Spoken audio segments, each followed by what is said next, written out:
push into September. We're going to step away from the game a great deal here, only look at things that are kind of new and exciting. Turkey made the roll, they didn't come in. I need a 1 or 2. If I can inter the gibbon down in Turkey, I get them at on a 1 through 4, but it doesn't seem worth it to throw the resources in for moving the gibbon. So I'm just leaving it in Albania where it's not doing any harm. I still haven't found out about the bombardment. I'm going to have to look for that. Over here, I've shifted the focus of attack into Verdun. Now this takes away, I think it's 5 victory points and 5 production instead of the 1 that an area normally has. This is a rich area, and the French probably would have liked to have tried to push into Germany. I often do that. Here I didn't. I don't know why, but it is going to cost the French heavily. Even as a contested area, the French aren't going to get the economic resources. Also here we got Italians and Austrians marching into Galicia together. There is a hole, so I probably ought to do something about that.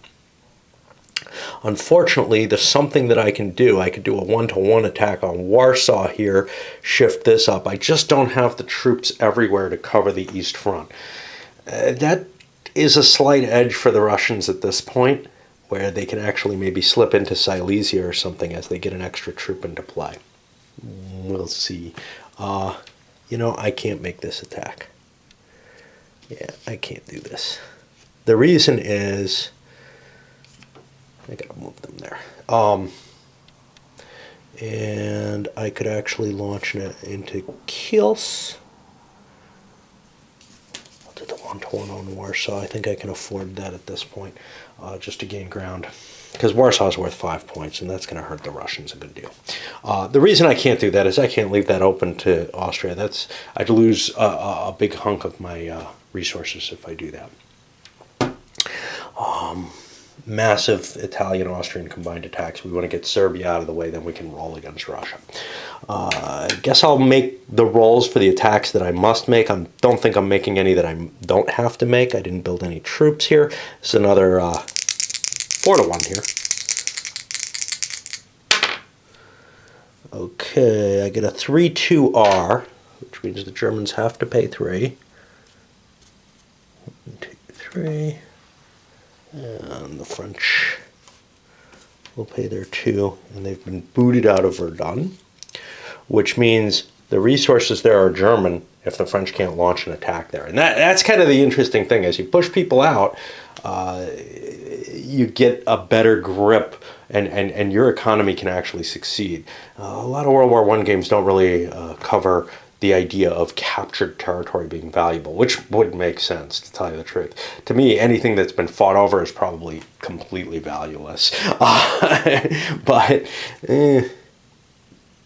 even in World War II, something came out relatively recently, if I can find it, Unconditional Surrender, claims that the designer claims that most of the World War II games seem to reward conquering territory too much in terms of production. And he has a system in there that kind of reduces the value of the territory you capture. And I've seen other systems that try to do that, not as effectively. All right, we're making a 1-to-1 against the Russians here. 1-to-1s are not terribly good, but whatever. Okay, well, we get a success. That's a 2-2R. 2. Yeah, this is more detail than I should be showing. We'll push the Russians back. They can fight their way back in, but it's hard for them to, to launch an attack, because if you start attacking at 1-to-2, look at the cost of getting that territory. On the other hand, this is a valuable space, and it's an important space on their line. Here we don't have to attack because we didn't just add in. But here we want to attack because we want to beat up on the Serbians. So we have a 4-to-1 there. The Serbians are Russian money. 3-3, but that's halved, so 1.5 for Russia. A half gets me down to here. 1 gets me here. and 1.5 for either Italy or Austria, or they can split it. Austria's got more money than the Italians. Italy's kind of at risk, though. I'm going to take a half point off the Austrians and a full point off the Italians. Italy has more use for their money in the sense that they could build navies or something. It would really be a problem, but I don't want to cope with that terribly much. And I don't want to launch an attack here now. You can see the East is a little weaker for the Central Powers, but they're still able to do well just because of the quality of those German armies, etc. And then, oh, I didn't do this one. I think I got 4-1 there as well. I don't have to make that attack, but I sure want to. And that's going to be a 3-3 again. 1.5. And I got Italians there too. I'll let them absorb the brunt of it. And that brings us back over to the Allied side. Troops haven't come in yet. Next turn, we're going to have a whole bunch more troops. There's always this huge wave, come October. And, well, you don't have entrenchment yet. Entrenchment can't come until the next year, which I draw some exception to, because historically, sometime in November or so is when the entrenchments really started. I don't know. I think we got a weather check on October as well. There's a possibility that everything except the Med might get winter. Allies in September are able to throw the Germans out of Picardy. That's kind of a bit of a relief. Verdun's too big a task for them to go after. They'd have to put such numbers in there. It might be worth it when they get close to the economic turn, but right now, the most we can really do is get a lodgment there with any hope. And if we can kind of weaken the position from the flanks, I'm more comfortable doing that by maybe a move into Luxembourg or extending the border into Alsace. I did the shipment here. I caught myself cheating. For the Russians, I've been ignoring these blue stars. They cost an extra movement point to move out of. So this unit stayed behind. Some of the others maybe couldn't have moved as quickly as they did to the front, so 2-4 to here. I'm not going to try to fix that. And I'm certainly not going to charge them the rail costs that would have been required.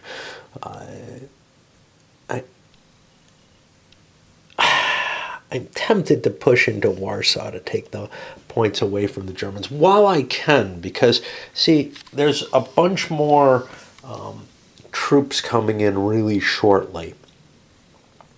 I also assume that these two are connected, so I can't just move into here unless I move into here as well. I think an overall offensive with the Russians makes sense. I already resolved the attack here. I've been doing this because it's 2-1, but I think pushing forward makes a lot of sense. Keep the Central Powers from getting too many points. And I can even do that in here too. I should have a little marker here to indicate, hey, that's been captured. I can try to remember. So we got a 1-1 in West Prussia. I've already done most of these. Ooh, we get sort of lucky, sort of not. 4-1. That's going to be a half point for the Germans. Oh, shit. It charged. They charged the Germans for something that should have been an Austrian loss before, and they have to retreat, and that puts them in some trouble because West Prussia's fallen. They either have to launch an attack back into there or cover the line there, more or less. Here it's only a 1-2 attack. Ooh, I forgot to pay my Russians. What were we talking about? That was a 4-1, so the Russians are going to have to pay 2 for that. See, this is exactly what I didn't want to do with the Russians was attack, because it's going to cost me a lot of my points. For example, here, what do you get a modifier on this die for? Something gives a modifier, because this goes down to 0.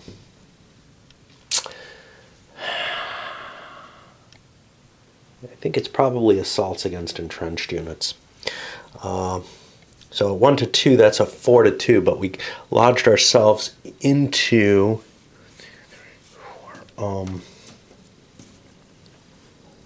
Warsaw, and now 2 for the Germans.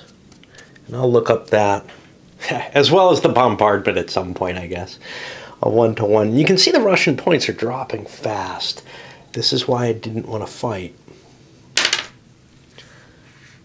And I can't keep myself. Okay, so that's 3 to 2 against Italians. 1, 2, 3. I'm gonna have to ship them money. I hate doing that, but because you pay a surcharge on it. And then one more here at 1 to 1. That's a 4-1R. And now the Russians are in seriously weakened position. Central Powers get to go next. They get to slap down their units, attack at decent odds, and there aren't points, which means any casualties I take, I may start having to take on real units, and my army's just going to collapse here.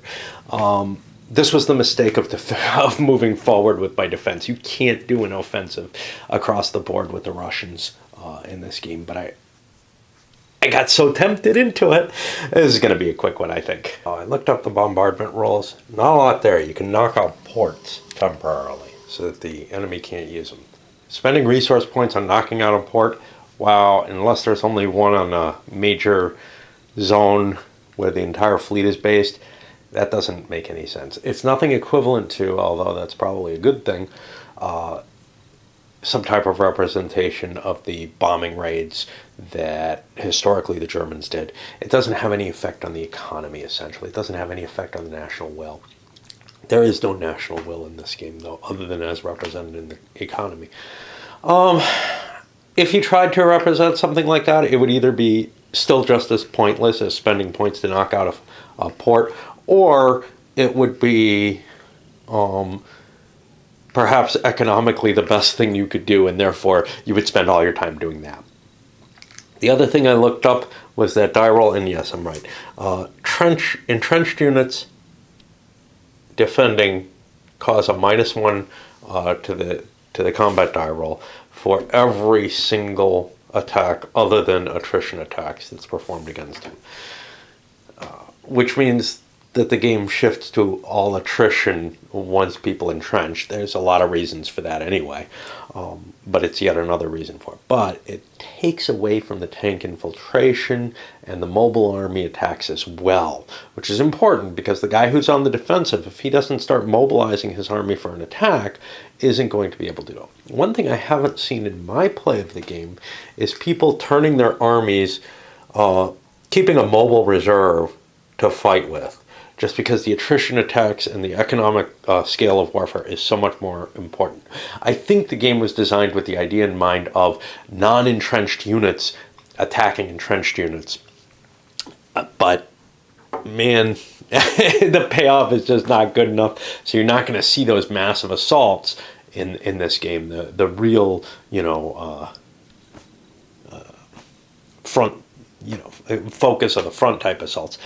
I almost never see them play out because when I start, thinking about it in the economic terms, it's stupid. And attrition warfare is the only thing that works, and you can break the other guy using attrition warfare just as easily as you can break him with those massive assaults.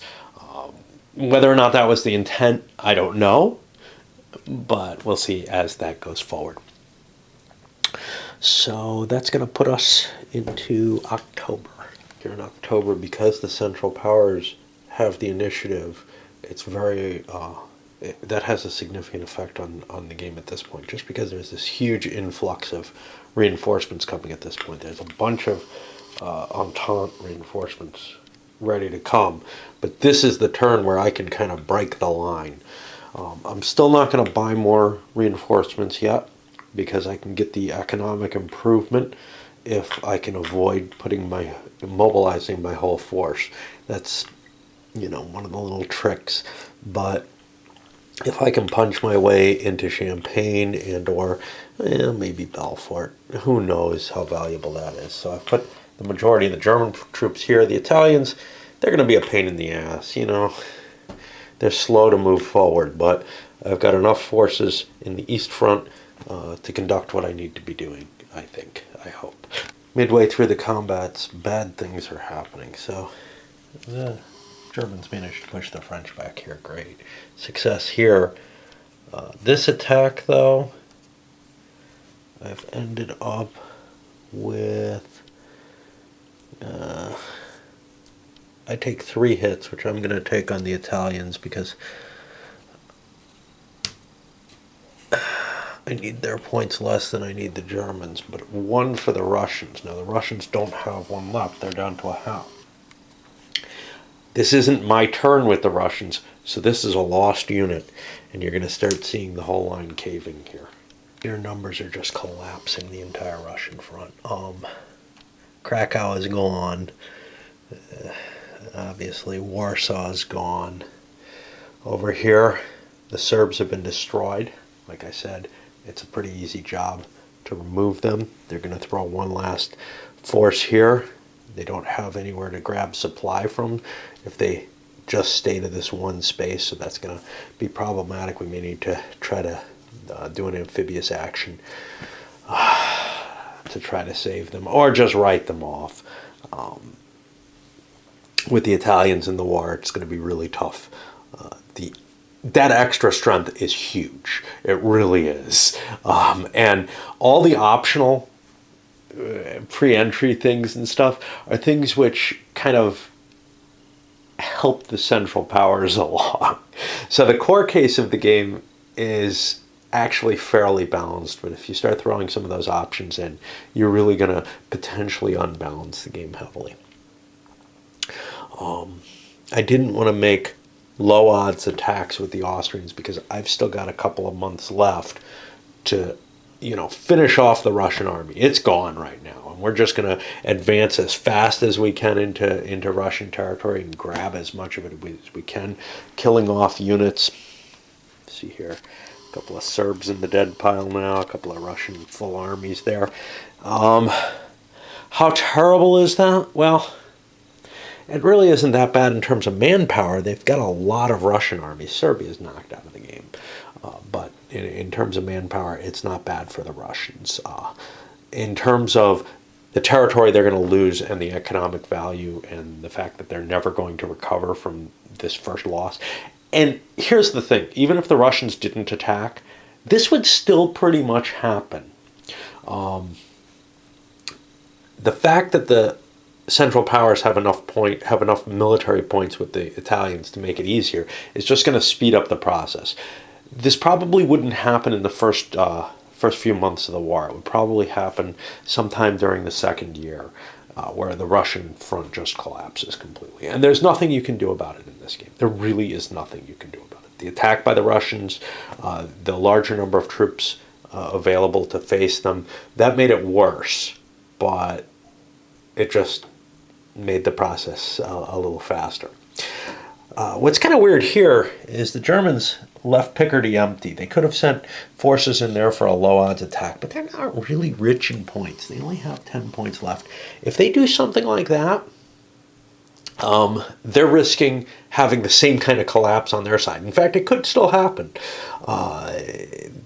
Maybe I should be moving Italians to their front, except that there aren't a lot of Italian points left either.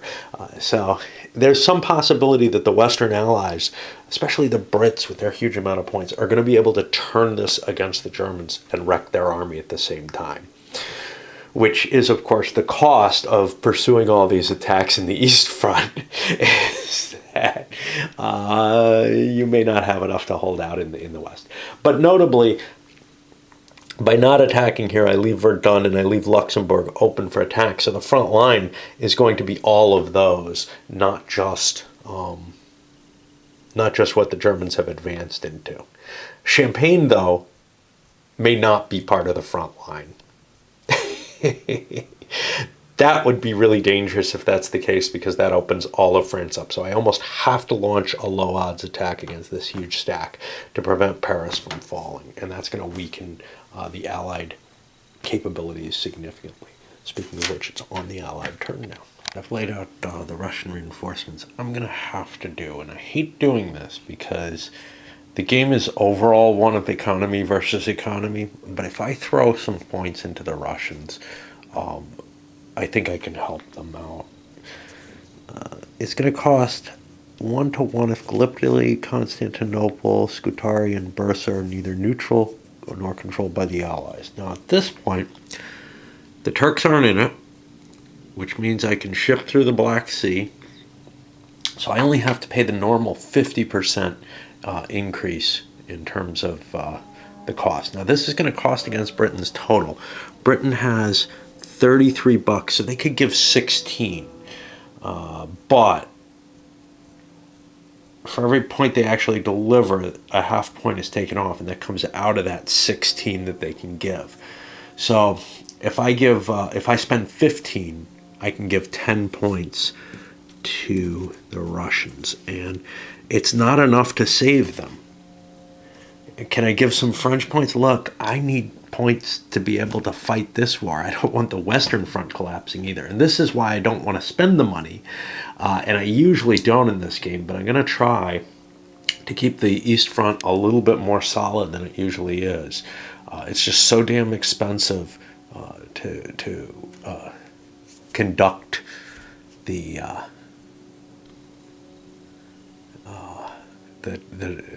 grants of NRCs, that it makes it really tough. I feel like I've weakened the Western allies too much. Right now, though, the Germans are only at what, 16 and a half, and they're on both fronts. So we'll see how it works out. Usually I just let the Russians rot, but usually it's later in the game. Here, I don't feel as pressed with the Allies as I do when I'm usually called upon to help the Russians out. The Russians shorten their line a little bit. I don't know how much that really helps, but at least it makes for less potential attacks. But if the line's denser, it takes more damage in terms of multipliers here, so who knows. I managed to attack everywhere here. I probably can't. I have 1, 2, 3, 4, 5, 6 French armies. That means I need 12 bucks. I don't have that much, so I got to keep a French army out of the attack. And then I have 1, 2, 3, 4, 5.5 British armies. So I got to reallocate this. 5.5 British. I got enough points for them. If I lend lease some money to the French, I can actually do this. So I'm going to do that. I'm going to give them $2. Just assume that I did the pre-calculation and could see that I needed that. I actually should give the French more than that. I can't because I spent money from the English to go to Russia. So they're not going to have that. So yeah, I'm going to have to make some of these attacks less effective than I thought I would originally. The English are fine, but the French are not. I got to pull a whole army out, basically. And I do not have enough reserve here to be able to swap out. I don't have allied forces here. So even if the English could take most of the losses for the French in these attacks, I don't have the points allocated to be allowed to make the attacks with that many French armies. Stupid thing. Here we had an interesting attack. This was, I think, my 1-to-1, right? No, 12, 18. No, this is the 2-to-1. This is the 1-to-1 here. So the 2-to-1, and I should have... Yeah, I did it right.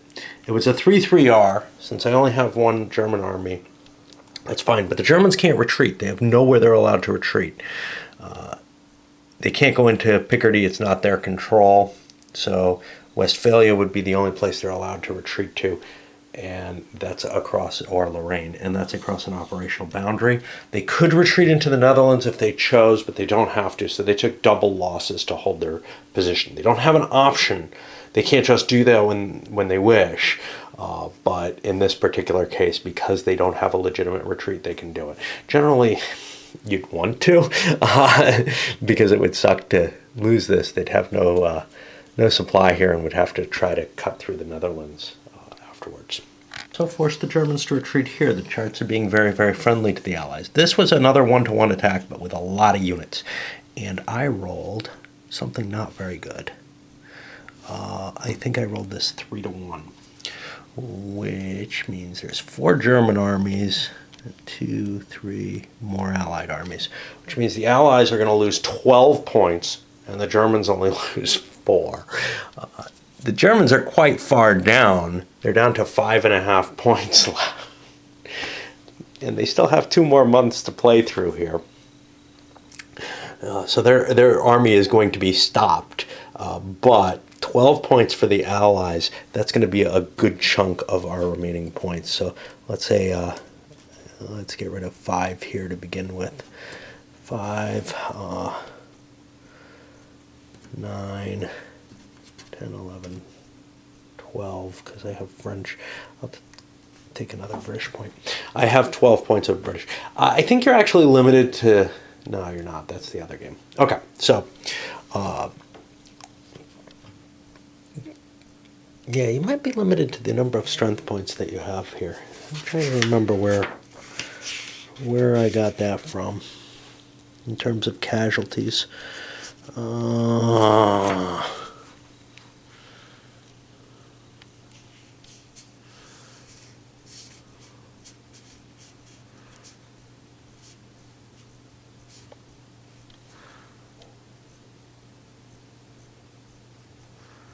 No, I think that's World War I that has that rule. Yeah, the games have some similarities. You can see the influence of that game on this one. That is a slightly earlier game. Anyway, the Russians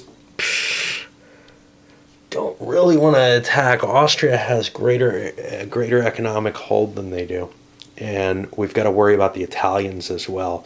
So launching an extra attack here, even at the 2-1, the advantage is always for the defender. The defender's always going to come out lighter in terms of points spent. So whoever's kind of behind in points probably doesn't want to fight unless it's absolutely necessary. And this is not necessary. These attacks that the Allies made here were all necessary, and they had the economic advantage right now. So now they've gotten Verdun, and that's going to force the Central Powers to do something about that. They have to launch back in. This all changes once you start getting attrition combat in the trench warfare, because the retreat results don't matter at all in that. And if somebody tries to do an assault, which you might do every now and then, but it's expensive to convert your troops over to an assault-capable pile, they can still refuse them by taking double losses. So terrain does not shift hands once we get to that stage. Alrighty. Right, still no Turkey, and weather's still good. The Austrians had to give the Germans some cash so the Germans can launch the attack they want to in Verdun. They might have enough for this one too. That's 8, 9, 10, 11. Yeah, so we're going to East Prussia as well. We want to push as much as we possibly can, basically. Here, 11, 12, 13, we don't have quite enough for. And we're launching attacks elsewhere. The Italians and Austrians are launching in Serbia, and also here I had to be careful to make sure that I have the points for all of that. I think I did. Alright, let's see what we got. I was mistaken. I didn't have enough points, so I had to pull some units out of Serbian attack. Now, they succeeded in taking Serbia out, though, and they're out of the war. Their units destroyed. They can't rebuild them. We were successful here. I actually had less units than I needed. The march into East Prussia was also successful. The attacks here I had to cancel. I pulled back. I didn't have the points for them, but I launched this one. You know, managed to get some footholds in places, but nothing permanent. And we're kind of blocked off now, you know. I mean, the Allies here along the west front, they've got me all contained. I can't go breaking out into Picardy or anything like that. Here, things are still undecided because the two sides haven't launched. And the Russians actually have some excess points now. That big Lend-Lease, well, they have 6.5 points. They could launch a decent counteroffensive somewhere, maybe to take Warsaw.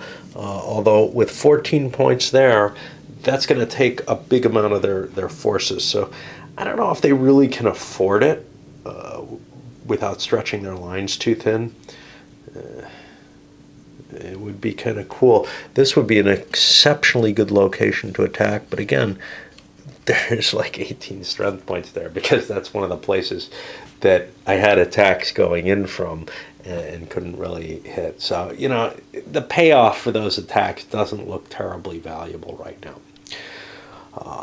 We'll see what the Allies can do. And the answer to that is really not much. A little bit of distribution of forces along here to make it more difficult for the Germans to just punch through somewhere. The Russians also spread their forces out. They're not going to spend the points. Russia will have a little bit more padding than they usually do because of that early Lend-Lease. Usually they're drained of money by the end of the game, by the end of the year. And that doesn't look like it's going to be the case. We're in December now, but nobody really has the points to do anything except maybe Russia, and they don't really want to. December is automatic winter in the Northeast. Everywhere else there's a chance of it staying good weather, though, but nobody's got the points to do anything.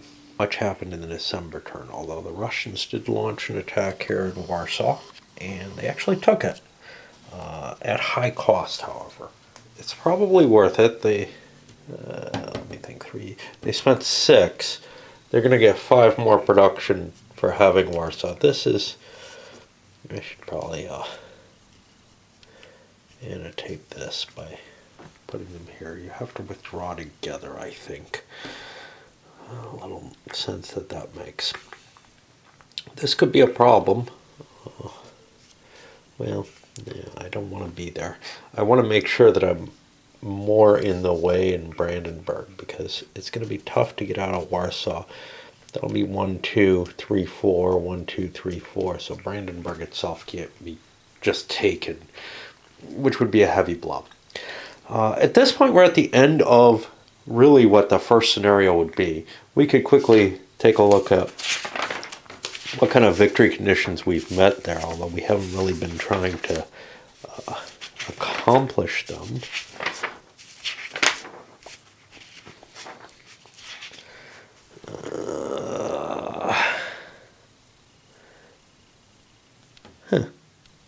You know, I've never really thought about this game in terms of these.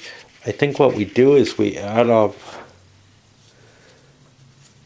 the victory points that each side's taken, but I'm really not sure. I've only played the Grand Campaign,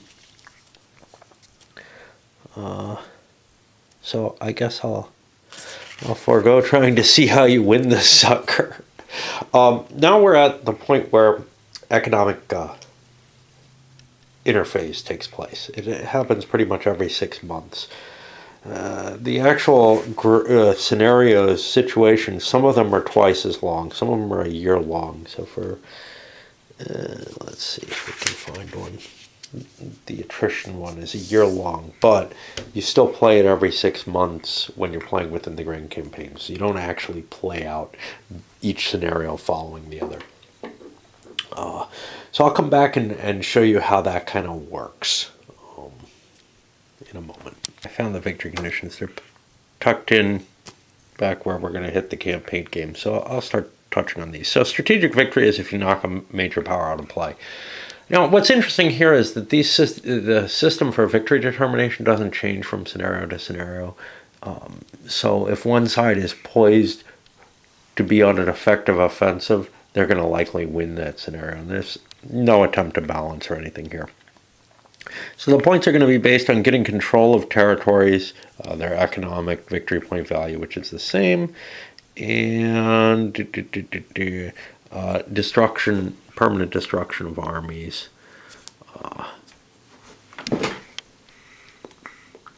and then you also lose areas, points for areas that you lost. So for the Allies, they would have lost 1, 2, 3, 4, 9 points here. 10, 11, 12, 13, 14, 15. Looks like they lost 15 points. However, they've gained 1. So they're at negative 14 points for the turn. Or for the arrow. For the Central Powers, East Prussia is only worth 1. 2. Looks like we lost 3 points. But we did gain some. 1, 2, 3, 4, 5. So we're in a positive status. And that means we've won the early stage of the war. It would be pretty hard for the Central Powers not to, though. So I don't know how you'd record that. And in fact, wait a minute, there's more. Because we lost 4, 5, 6, 7, 8 more points for armies as well for the Allies, and nothing lost for the Central Powers. And again, with no attempt to balance, that's what we're going to have there. So now what we have to do is we have to calculate how many areas we gained control. Well, we kind of know that, right? Austria gained 4. I'm going to allocate this one to the Germans. I don't want to, say that Italy got part of Serbia. Screw that, man. It doesn't make sense. Although Montenegro, they might have tried to drop a claim to. So that's what we're going to see shifting here is those locations. And the points for those I'm going to attribute to the countries. And hopefully my pen works. So let's just write down each country. And I'll continue that and come back in a moment with whatever gains and losses have been come from that. In addition, I add the NRC points for that country that are left over. And that's going to be the amount of points that'll get recorded as their base from then on. And obviously, if they gain more territories, their base, returns. If they gain territories that have been conquered or whatever, their base will just return to normal, with the exception that they're going to have this addition of these points that they've been able to stockpile. Those are permanent production. It's like in a Third Reich, except that you have 100% increase based on whatever you're able to save in terms of BRPs in that game. All right. So I'll come back after I figure that, because then we have to deal with the technological side of the game, which is pretty limited compared to something like La Grande Guerre, but significantly more detailed in that it exists than SPI's World War I. Well, I screwed up. I forgot about the economic warfare. The Germans get 3 free restricted economic attacks against England each game turn, starting in September 1914, until the Brits send a couple of naval strength points off map for each of the attacks. So the Brits would have had to send a navy out. Did the Brits have the point to put a full navy out? Yeah, they could have sent one out for 1 point. So if we spend one of the British points here, we'll drop them to a 0. We'll say that took care of it. It really doesn't quite account for it, because I think the Germans automatically got 1 free set of attacks. But I'll tell you, things would have been different significantly had the Brits taken those economic hits. Their restricted attacks, if I can find them, they're on this table. There's a chance they would have taken another point or so. Let's do the 3. Let's see if they lost another one due to that. All right. So let's cut another point, but we're going to cut this one off France just because of the balance of points would have been, I probably would have tried to keep them balanced. So here's what I've recorded. I've recorded the amount of points that each country has, which isn't terribly important. That's just recorded again on here. What's important is really the economic reserve that was left over on the NRC indexes, because everything else I can calculate from the current board state. Sure, I might not remember that I've allocated this to the Austrians and this to the Germans, but that kind of administration could have been could be reallocated anyway. So I'm not really too concerned about that aspect of it. So now we don't actually deal with technology yet. We were allowed to buy trench status for $8 on the December 1914, but nobody had that kind of money available. And now this turn during the reinforcement phase, people will.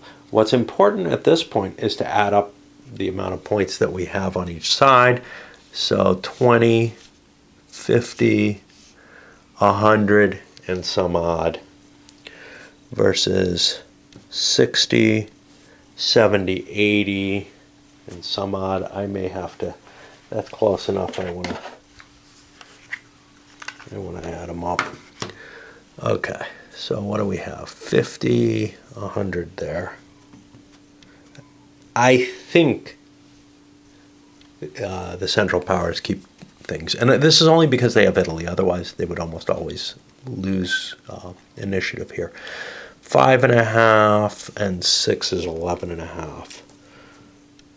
Okay, and now for the Allies, 60, 80 off of that.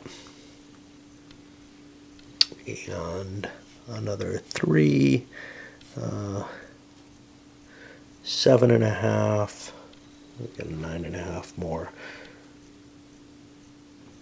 Okay, so the Central Powers are ahead by about 14 points.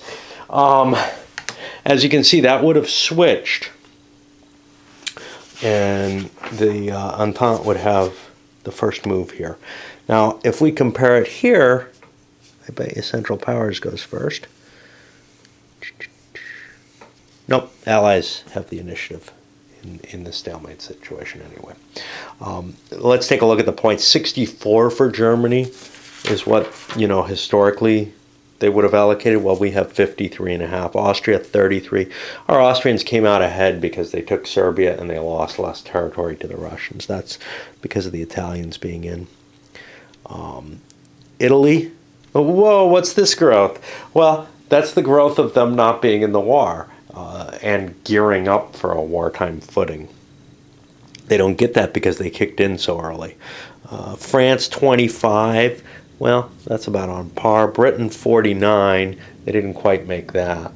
And Russia should be up to 40, and instead they're down at 29.5.